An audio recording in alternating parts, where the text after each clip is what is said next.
Welcome back to CryptosRUs. I am George. We're all George. So today, let's talk about what's going on with Bitcoin, of course. This major signal is detected, and it's looking pretty bullish. That's right. So what is this signal, and what else is going on in the world today? Let's discuss. Let's do it. Welcome, guys. We're starting out a day really good. You can see, even though we're not doing a full V-shaped recovery, but we are slowly coming back from our bottom of 49,000. We're at 57.3. It's looking pretty good, up 2%. The entire crypto market cap is slowly coming up. And in the US, we are starting out the day pretty green. Today's looking pretty green. Of course, it is very early and the bell just rung, so let's see what happens. But all this fear about recession seems to have dissipated a little bit, just a little bit, because markets are doing well. However, if you're looking at what's going on behind the scenes, still more or less the same. A lot of questions. Bank of Japan. Japan was what started this, kind of, right? They're downplaying the chance that there may be another rate hike, because the one that they did last week was what kind of set things off in a negative way. So, but they need it. They need it. They need to stabilize what they have. And, they're trying to downplay this another rate hike. The funny thing is, every country around the world is talking about rate cuts except Japan, because they had this artificial 8-year span of negative interest rate. That's just, it doesn't make any sense. But they're just so fearful of deflation rather than inflation. But now it's causing a whole lot of problems with their currency, with trade, with all the other stuff that's going on with their economy and foreign trades as well. So, I mean, there are a lot of things going on, right? So we still have to study Japan more to see if things stabilize. Now, in the meantime, other parts of the world, Australia, they decided to hold their rate at 4.35, okay? And we know that, like, other parts of Europe and Asia, they're kind of like, we're at that cusp where we're like, we either need to wait like one more month for everyone to start cutting, or everyone's just waiting to see what the Fed does, right? It's kind of like we're in that situation where I think a lot of countries are just waiting to see Fed Chair Powell and what he's going to do first before they follow in the footsteps. I think that's really what it comes down to. A lot of these countries are like, no, not this time, maybe next time, but I think they're all waiting for Daddy Powell to make a move first. Now, of course, we've talked about a lot of emergency cuts recently, right? Are we going to get one this month? Well, seemingly like the chance of that is less and less and less and less. However, the next meeting, the next FOMC meeting, could bring a 50 basis point cut, right? Which kind of makes up for two. There's a 63.5% chance of that, and 36.5% chance of just the 25 basis point cut. So that's what it's looking like right now. And even the person who created the SAM rule, who's now saying that, yeah, even though her metric is showing that we're in recession, she doesn't even think that the Fed needs an emergency rate cut at this point. So we'll see. We'll see. So that's what's kind of going on today. But today we're having, so far, so good. Pretty green, right? Let's see what happens. So it does seem like all the worries about recession and everything else somehow has dissipated a little bit. That's what money does. That's what green does. When people see green, they forget about recession. When people see red, it's recession calls, right? That's just how it is. But you know what? What's this major bull signal? Okay. Well, it's really simple, and it does relate to the Fed and cutting rates. Look at what happened, the blue dots, okay? You could see what happened in 2020 after the Fed fund rate was cut multiple times. Well, the money started swirling around and Bitcoin started going up, right? And you can see where we are right now. And we know that the rate cuts are coming, right? And that happens to be around the September timeframe. And that happens to be the time, if you look, when the Bitcoin bull market starts. I've shown this many times. If you look at the past 2 cycles, when did Bitcoin start moving? Right around September, October timeframe. So it's all aligning. And this time around, we'll have this catalyst too. Rate cuts. Okay, we may get a 50 basis one next month. And then who knows? Powell may say that, hey, we may have one more by the end of the year. Maybe one in December too. That could certainly help jumpstart things. But even without this, like I said, if you look at previous cycles, right around the September, October timeframe is when Bitcoin really runs. And right around then is when we have elections too. So it's like a perfect storm of bull signals all together, right? But this is a pretty telling one if you look at it. So that's looking pretty good. That's looking pretty darn good. Now, something else that I wasn't aware of, okay, and it's actually quite interesting. Right now, we're actually in what's called a ghost month, okay? I guess this is an Asian thing, so, I mean, shame on me, I should really know it. But, this is a period where it's normally not good for Bitcoin, right? So if you look at it, for this year, it's between August 4th and September 2nd. But every year is similar, but it changes. But you can see prior years, the ghost months have been absolutely brutal for Bitcoin. With the exception of 2023, look at 2017, down 40%. 2018, 2019, 2020, all down. Of course, 17, 18, 15%. 2021, down 23%. 2022, down 18%. So, yeah, we had our dip. We had our dip, just like all previous time. I'm going to remember this for next year. But, you know what? The good thing is, we may be over, right? We're starting to recover. So, this could be one of those phenomenons where, yeah, it just happens, but then we recover from it. And again, when does recovery start? September, right? Like everything just aligns with September for some reason. And we have the biggest crypto conference on the planet that's happening in September too, Token 2049. So the stars are all aligning right now, it seems like, right? And of course, you still have a lot of buying. I hammer on this point for quite some time, for years in fact, and still relevant obviously today, but the buying have increased dramatically. So you have a trading firm called Cumberland who have just deposited $95 million of Tether into various exchanges, but this company has injected over $6 billion since October of 2023. So within less than a year, $6 billion. That's quite a lot of DCAing, right? Despite the up and downs, they continue to DCA and DCA, DCA. Just like everyone else, right? I've been showing you guys how BlackRock has been doing it. Metaplanet has doing it. Semler Scientific yesterday has been doing it. You know, MicroStrategy is doing it. Everyone is doing it, right? It's the smart thing to do, especially when we have downsides, right? You want to buy.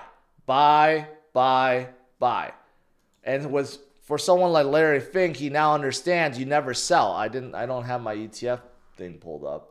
So here's the ETF inflow for yesterday. You can see BlackRock is still at 0. So despite everyone else selling, like look, Fidelity has been selling for 1, 2, 3, 4, 5, 6, 7 days. ARK has been selling for 6 days, right? You can see how all these people, Genesis, Grayscale continue to sell like almost every single day. Massive amounts. But the one fund that doesn't sell is BlackRock. If they don't buy, at least they're not selling. It's just zero. They're not outflowing anything. Larry Fink understands. Once you have it, you never want to let go. And that happens to be Bitcoin, right? So today we'll see. We'll see what happens tomorrow, right, with BlackRock. But what I do know is this. Larry Fink does not want to sell any at all, right? And so many others, same way. So many others like this. 404,000 Bitcoins have moved to a permanent holder address over the last 30 days. I showed this yesterday, but I'm going to show it again because this is staggering. We haven't seen a 30-day change like this pretty much forever. Pretty much forever.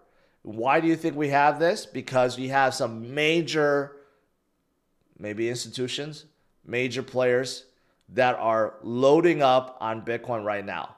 They're preparing for something, right? It's almost as if they have inside information. That's why they're buying so much. That's why Larry Fink isn't selling. Maybe they know what I know, which is September, October, November is the kickstart of the bull run, and that's when things get really crazy and Bitcoin goes over 6 figures. That's why they want to load as much as they can right now, quite possibly. Or they're about to pull some strings and make things happen too. You know, we talk about market manipulation. Sometimes it's to the downside, but sometimes it's the upside too. No one complains when it's to the upside. But that may be a reason why there's so much accumulation right now. We'll see. We'll see. Now, for the remainder of this week, we're not quite there yet. We're at 57,000. But if we could end this week at 59,000, it'll be pretty good. Pretty good. Doesn't mean it's mandatory. I never buy the notion that like you have to hit this point for a weekly close or a monthly close to be bullish, because when billions come in, the charts mean nothing. But if you're following this, if we're going to have a breakout, okay, from this bullish, I don't know what you call this, bullish ascending, it's not a wedge, ascending channel, I guess. But if we were to break above 59,000, that means we're getting ready to break up. No, this is a flag, ascending flag. So if we break to the top side of the flag, and then we're ready to break out, right? So that's kind of like what this is looking at. But overall, you just have to look at where the money's flowing, right? When these big boys continue to load up and buy more and more Bitcoin, come on, it's not rocket science.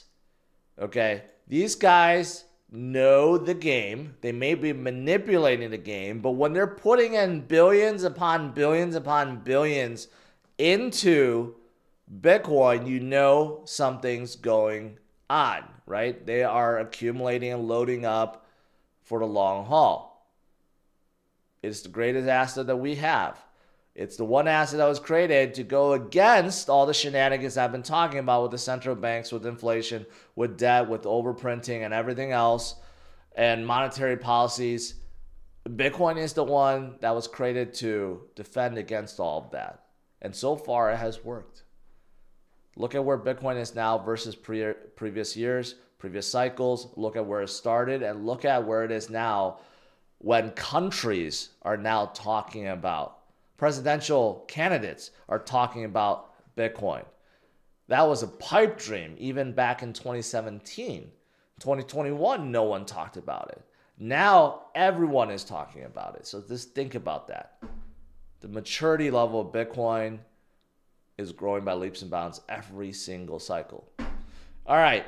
Now, outside of Bitcoin, what else is there? Well, besides Bitcoin going up, we got a lot of movement, right?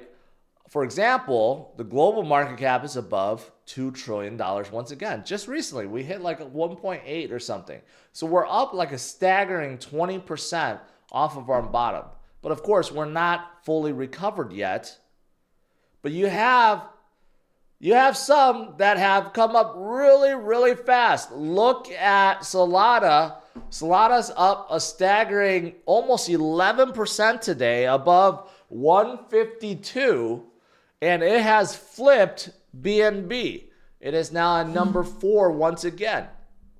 The ratio between this and ETH is starting to get really, really close, right? Once upon a time, I did say, I think Solana's go flip Ethereum. It's looking more and more like that could be the case by the end of this cycle. So why is Solana doing so well?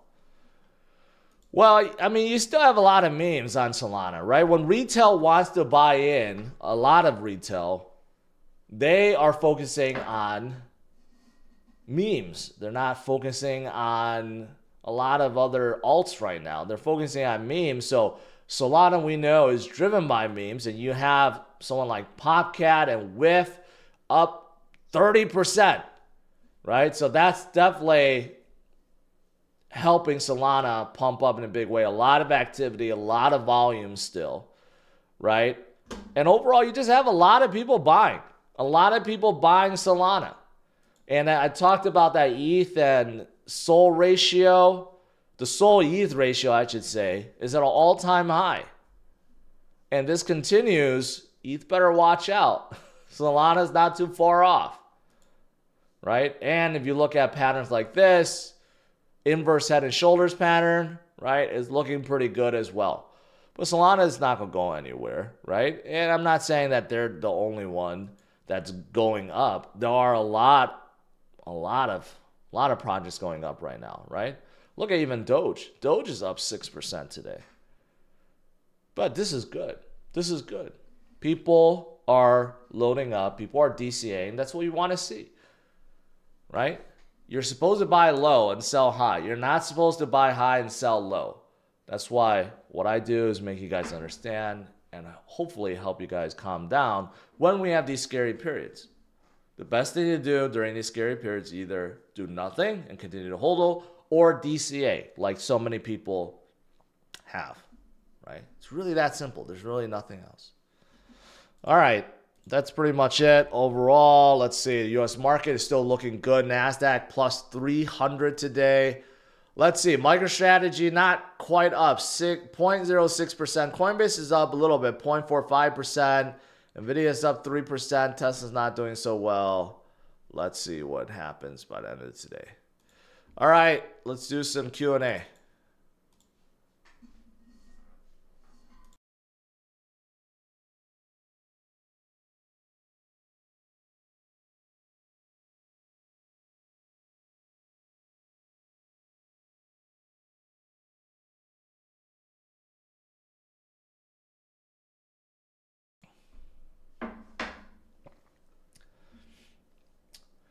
All right. Let's see. Let's see if I missed anything.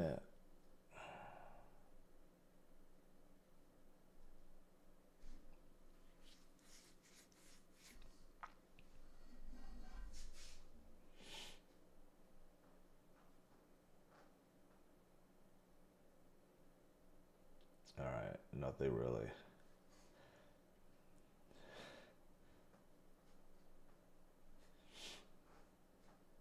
I'm just going to skip over what Varun said. Hitman Burt, can you comment on Jewel DFK? Are you still bullish on DFK? Yes. I talked with Dreamer like almost every single day about a variety of things. And he tells me a lot about what's going on with PvP, with Midas, this partnership, with DFK, obviously, overall, what the team is building. And it sounds pretty darn good. So yes, I am still bullish on DFK and Jewel.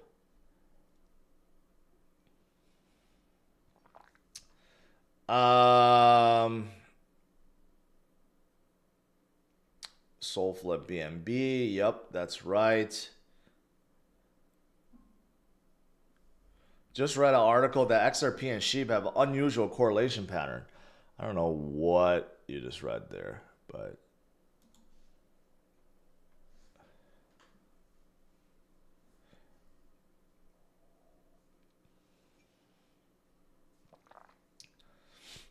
Major Wyckoff pattern forming. I've seen that. I've shown that chart. I don't have it with me right now. But it does seem like we're following the Wyckoff reaccumulation pattern. And if so, that's a good thing because we're about at the end of it where Bitcoin breaks out again, right? So unfortunately, there are still market manipulators, I guess. But you know what? Manipulation could go both sides. And sometimes it goes the upside too, and no one complains.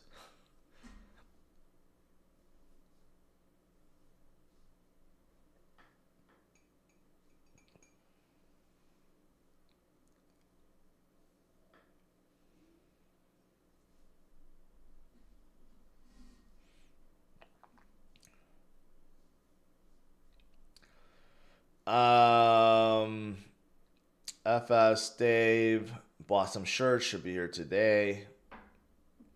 Great. Glad to hear it. Jeff is asking, George, people have said that rate cuts tend to come at the beginning of a recession, but the chart you have shown said Bitcoin pumps with the Fed rate. Explain why that is. I don't know. What is there to explain? Look at the chart. This is what's happened before. With the rate cut, the money starts swirling around. Why do you think a rate cut is done? Just think about it logically. What is the Fed fund rate ultimately? Fed fund rate is what basically affects a couple things. The 10-year yield affects yields, but also affects how expensive it is to borrow from the Fed. So banks, for example, if they want to borrow from the Fed, it's 5.25% right now, which is quite high. So they're not likely to borrow unless they can lend out that money and make more than 5.25%, right?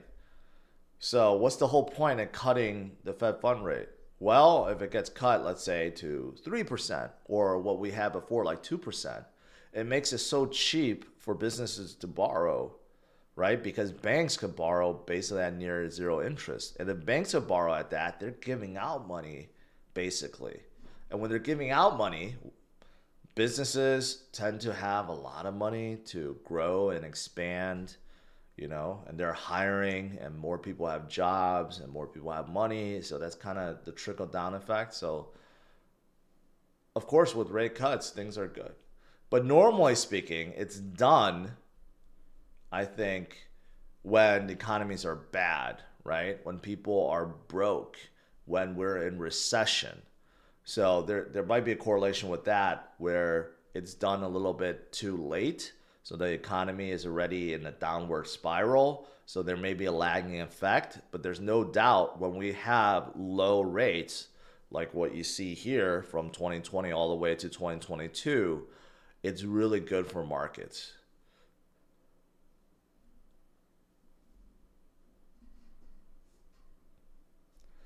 Lasky, how certain are you about rate cut? It's not me, man. It's not like I'm just pulling predictions out of my butt. This is the official CME group prediction. This is what everyone uses, right? And I don't know who they ask or how many people are throwing in their tallies, but 63.5% chance for a 50 basis point. 36.5% for a 25 basis point. There's 0% chance, according to this, that there won't be a rate cut in September.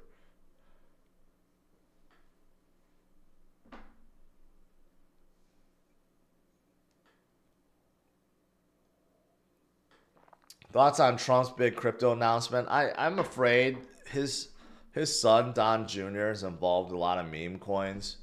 So I'm afraid that announcement isn't like what Trump is going to say or do or implement. It's more like his son supporting some stupid meme coin.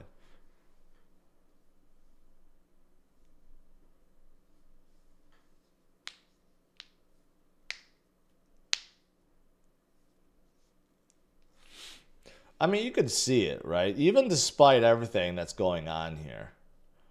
But, you know, you could see yourself. So I have this indicator here. Let's if this works. It brings up the halving events. Okay, so this is the halving event we're in right now. What about the last halving event? Last halving event. Last halving event, notice how Bitcoin didn't really move. Right? Right around here. September, October is when things start moving, right? September, October. But look at it. It went from May all the way to September, nothing. Just basically sideways movement. You could consider that a dip. This was a major dip. But overall, sideways until here, and then boom. Right? When did that start? End of September, beginning of October. Right? That's what happened last cycle too. And if you go back to this cycle, the one before that, same thing. You had a halving event, and then when did things really start kicking off, right? Well, this one was a little bit different because, not really. I mean, overall, markets start going up a little bit, but when did it really start going up? Again, right around here. There was a big dip. You see that? That was a pretty big dip. Bitcoin went from 5,000 down to 3,000. That's almost a 50% dip. That was a 40% dip right there, right? And then what happened? September, October, November, December. So again, when did it really start? Right around here, September, October. The last two cycles started around then. And guess what? Since Bitcoin halving an event is every 4 years, just happens to correlate with elections every single time.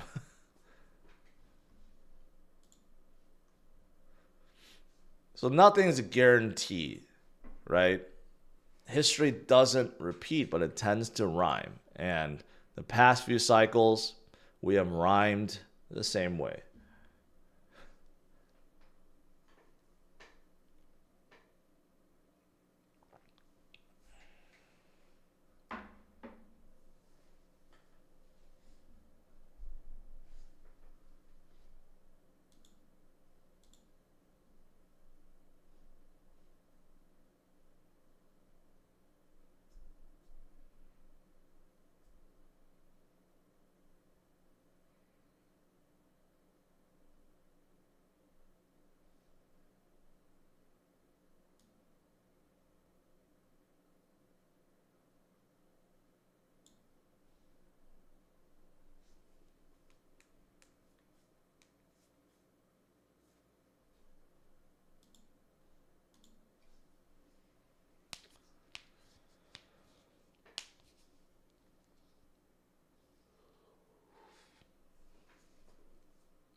It's possible to have a huge dip. We did have a huge dip. Anything's possible. Can we have a dip below 10K? Sure, it's possible. Is it likely? No. Anything could happen. Is it possible that we hit 100K tomorrow? It's possible. Is it likely? No. So there's no point of making that statement.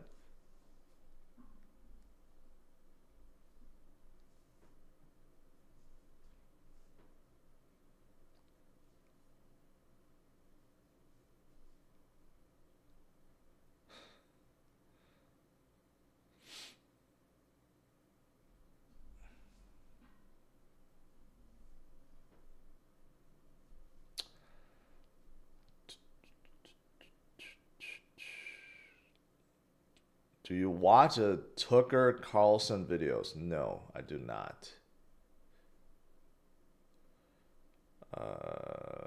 Vegeta says, don't get shaken out by whale games. That is right. If Satoshi sells one Bitcoin, will all the market dip? That's an interesting movie plot that I've been thinking about. If someone detected even one Bitcoin being moved from Satoshi's wallet, I think that would cause a massive panic. Hopefully, we never see that happen. Hopefully, never ever.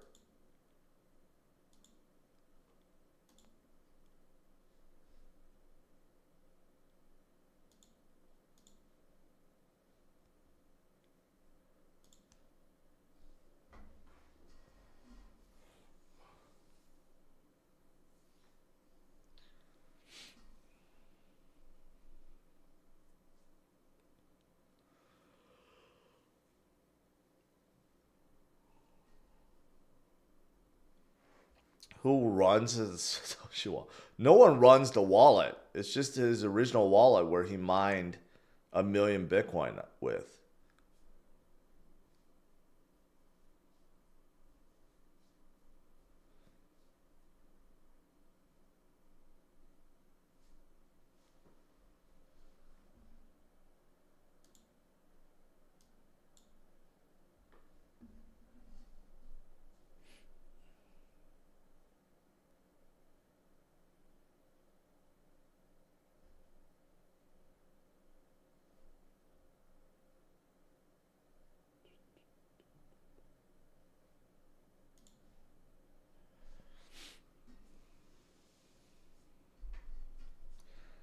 Chris says, I get nervous if BlackRock and Michael Saylor one day taking profits or selling and sparking a major crash.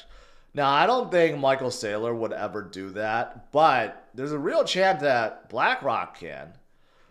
You know, I speak highly of Larry Fink right now because, you know, he understands Bitcoin and he's just buying up everything and he's not selling. But that does not mean that we need to trust or should trust Larry Fink or BlackRock. Maybe one day, maybe next year, he's like, yeah, I had enough. I'm going to take profits. That could happen. And even if he doesn't, is it good to have Larry Fink and BlackRock control such a large supply of Bitcoin? No. No one wants that. But right now, in the interim, he's definitely helping, contributing to the shock factor, I guess. Supply shock factor, but ultimately we don't want to see any entity hold large amounts of Bitcoin. Saylor, for that example, too. People are cheering on Saylor, which is great, but do people realize that he holds more than 1% of the supply now? And that might be up to 2% or 3% by the time he retires. Is that a good thing? I don't know. I do know. The answer is no. You don't want large single individuals or companies or institutions to hold large amounts of Bitcoin, right? But that's out of our control. What's within our control is, hey, accumulate as much as you can while you can, right? While these big boys are putting in their billions and possibly trillions in the future, you want to load up as much as you can.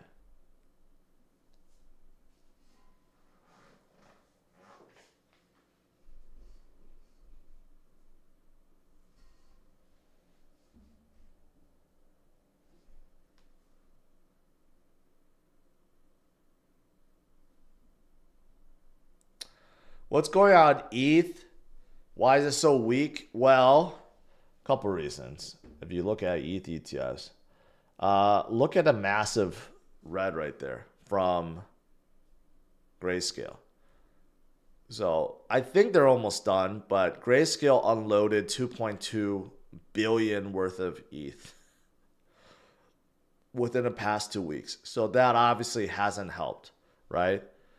We've seen this playbook before with Grayscale, with Bitcoin ETFs. They're still selling their Bitcoin, but they're doing the same with ETH. And Jump Trading just dumped their ETH, and the Department of Justice is dumping some ETH. I don't know why everyone's dumping ETH at this point.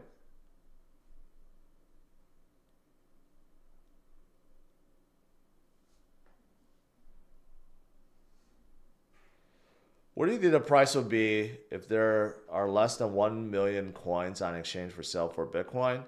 I mean, we're around 2, right? So it'll be half. I would say Bitcoin has to be in the 6 figures, maybe like 150, 125 to 150 range.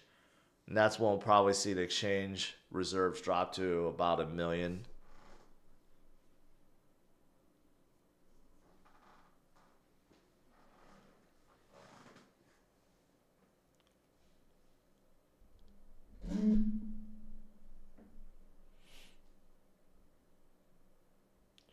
Render or Injective, which will perform better? I don't know. They're both good projects. They're both good projects. Unfortunately, it's looking like Bitcoin is taking a slight little dip here.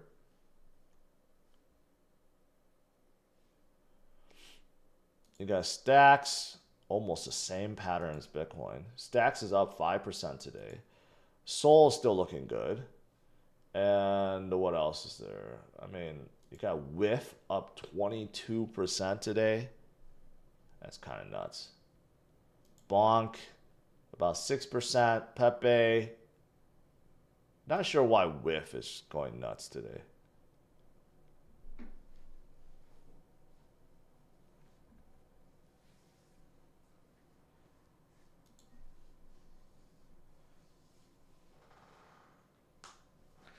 Do you ever come to London? No.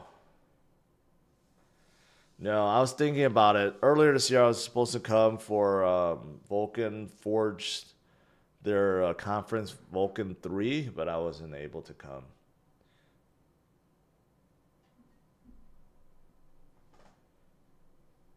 Adrian, I already answered you. I don't know what's better. I like both of them.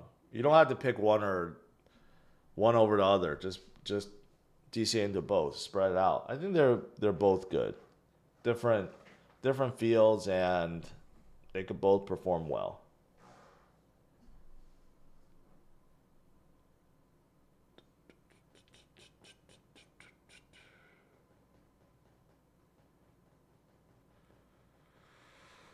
Do you have long positions? Yeah, I still have many long positions. Mostly like 4x, 5x.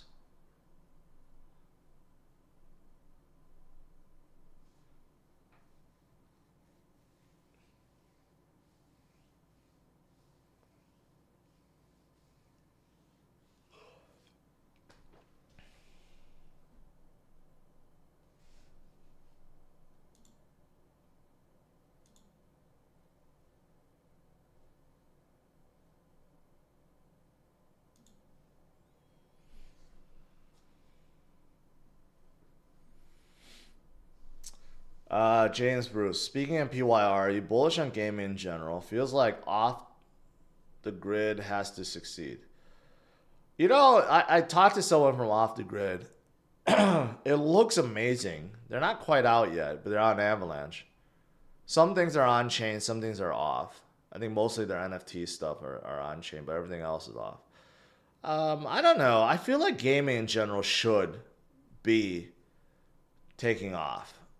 I think we're probably going to see that next year. I mean, overall, games have potential to bring in millions of people into the space, but game makers have to be very careful and kind of hide it. Like, off the grid doesn't seem, it seems like it's just a first person shooter console game, right? So they're going to slowly integrate crypto or Web3 features so that they don't disrupt or turn off people. And it could work. It could work.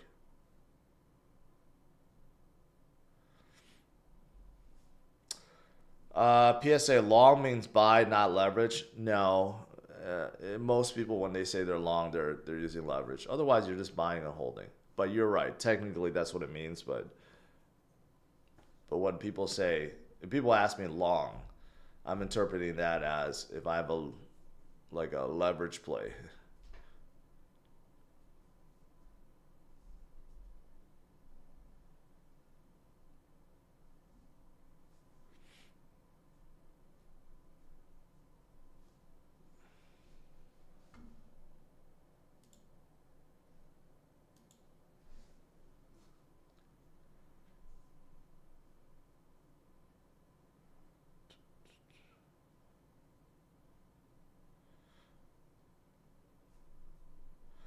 Is Bitcoin doing better than expected this stage of post-halving, or worse than expected? Better than expected. Way better. We broke through previous highs several times. If you look at previous cycles, we didn't break through previous high until like the October timeframe. So we're way, way, way better than previous cycles. If we were following like the 2021 cycle, where we are right now would be like probably 40s. Like, we still have like 3 months left, so probably we would probably be like around 40s and 50s for a few months, and then in September or October, that's when we hit the 60s and 70s, right? But we did that many, many, many times already, so we're definitely ahead of the game.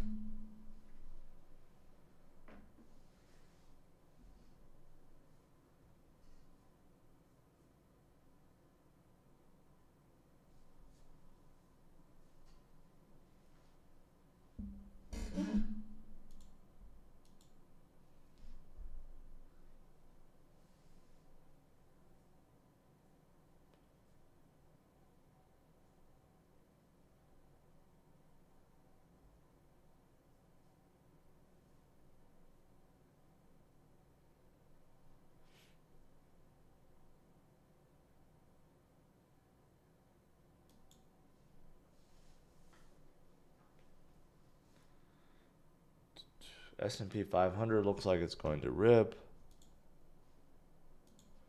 I mean, overall today is a pretty strong day. Asia was green all around. Europe, green all around. So today, US looks like green all around.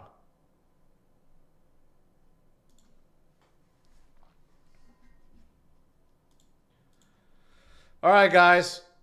Overall, it's looking like it's pretty good. We got major Bitcoin bull signals, as always, right? But you put it all together, extremely good. We're setting ourselves up for major runs and major gains later this year. So stay strong, my friends.